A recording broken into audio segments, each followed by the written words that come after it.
Hello student, most welcome. तो चलिए लिखेंगे रामधारी खंडे के प्रतिलेखन संख्या 65 का डिक्टेशन।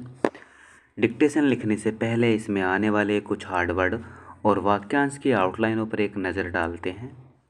यदि आपको इसका पीडीएफ चाहिए तो आप हमारे Telegram channel shorthand with Vivek से इसका पीडीएफ भी डाउनलोड कर सकते हैं। टेलीग्राम चैनल तक पहुंचने के लिए इस वीडियो के डिस्क्रिप्शन में लिंक दिया है, या आप टेलीग्राम पर सर्च करेंगे शॉर्ट हैंड विद विवेक तो आपको आसानी से मिल जाएगा। लिखेंगे इसका डिक्टेशन की स्पीड लगभग 80 से 90 शब्द पर मिनट रहेगी।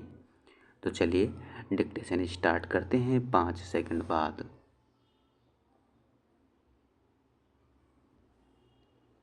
अध्यक्ष महोदय, सूचना मंत्रालय एक ऐसा मंत्रालय है जिसके कामों के संबंध में यह कहा जा सकता है कि बहुत कम आलोचना की गुंजाइश है। इसके कामों में सामान्य रूप से यह देखा गया है कि सभी स्थानों पर प्रगति हुई है। जहाँ जहाँ कुछ कमजोरियां हैं उनको सुधारा जा सकता है। इसलिए सबसे पहले मैं आकाशवाणी के संबंध में कुछ कहना चाहता हूँ।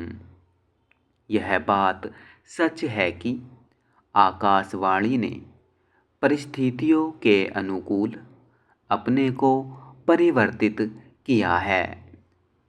जब हमारे देश पर संकट आया तो इस विभाग ने डटकर उसका सामना किया और परिस्थितियों के अनुसार अपने प्रसारणों को बढ़ाया।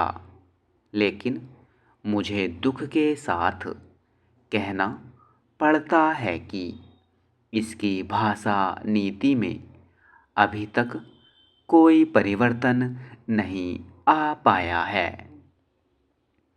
इस मंत्रालय का एक महत्वपूर्ण विभाग पत्र सूचना कार्यालय है, जिसके द्वारा सभी सरकारी सूचनाएं अखबारों के द्वारा जनता तक पहुंचती हैं। अभी तक हमारे इस मंत्रालय का यह दृष्टिकोण रहा है कि इस देश की भाषा अंग्रेजी है और सब काम अंग्रेजी भाषा के माध्यम से होना चाहिए। यही कारण है कि इस विभाग से जो सूचनाएं प्रसारित होती हैं उनमें से अधिकांश अंग्रेजी में ही प्रसारित होती हैं, जिसके कारण देश भर में हमारी सरकार की बातें जनता तक नहीं पहुंच पाती। मैं अपनी इस बात की पुष्टि के लिए इसी मंत्रालय द्वारा प्रकाशित पुस्तिका में दिए गए आंकड़ों को प्रस्तुत करना चाहता हूँ। आप इन आंकड़ों को देखें तो आपको ज्ञात होगा कि अधिक प्रकाशन अंग्रेजी में हुए हैं। हिंदी या अन्य क्षेत्रीय भाषाओं के प्रकाशनों की संख्या बहुत कम है, जबकि इस देश में अंग्रेजी जानने वालों की संख्या 2% से अधिक नहीं है। अन्य भाषाओं के जानने वालों की संख्या इस देश में 84 करोड़ है।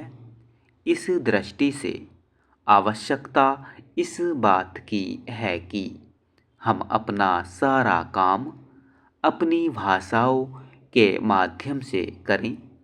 अभी कई माननीय सदस्यों ने अपने विचार व्यक्त करते हुए कहा कि 1965 से हमारे देश की मुख्य भाषा हिंदी हो गई है और अंग्रेजी केवल सहभाषा के रूप में है, लेकिन फिर भी अधिकांश काम आज भी अंग्रेजी में ही होता है।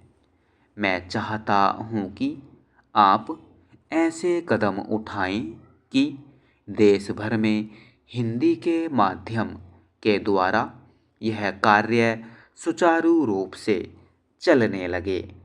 जो आंकड़े हमें दिए गए हैं उनमें बताया गया है कि पत्र सूचना कार्यालय के हिंदी विभाग में अपर्याप्त कर्मचारी हैं। स्टॉप।